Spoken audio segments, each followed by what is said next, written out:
இந்த வாரத்திற்கான விடுதலை ஆஸ்வாத ஜெபம். தவறாமல் 7 நாளும் இந்த ஜெபம் செய்து விடுதலை ஆஸ்வாதம் பெற்றுக்கொள்ள உங்களை விட்டுக் கொடுங்கள். உங்கள் வெட்கத்துக்கு பதிலாக இரண்டத்தனையாய் பலன் வரும். லட்சிக்கு பதிலாக தங்கள் பாகத்தில் சந்தோஷப்படுவார்கள். அது நிமித்தம் தங்கள் தேசத்தில் இரட்டிப்பான சுதந்திரம் அடைவார்கள்.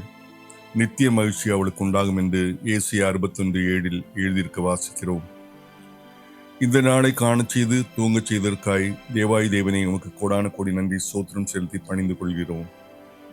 இந்த வசனத்தின்படி தேவனை நாங்களே அனுபவித்துக் கொண்டிருக்கிற எல்லா விதமான மனசோறு உடல் சோறுகளையும் லட்சியங்களையும் மாற்றி எங்கள் வெட்கத்துக்கு பதிலாக இரண்டத்தனையாய் பலன்களை தந்து எங்கள் லட்சிக்கு பதிலாக எங்கள் பாகத்திலும் சந்தோஷம் அருளி அது நிமித்தம் எங்கள் தேசத்தில் இரட்டிப்பான சுதந்திரம் அடைவும் நித்திய மகிழ்ச்சியை நாங்கள் பெற்றுக்கொள்ளவும் சித்தம் கொண்டு இப்பொழுதே எங்கள் அனைவரையும் ஆஸ்வதிப்பதற்காய் எங்களை உயர்த்தி மகிழ்வதற்காய் கோடான கோடி நன்றி ஸ்தோத்திரப்பலி செலுத்தி உம்மை பணிந்து நாமம் உயர்த்துகிறோம்.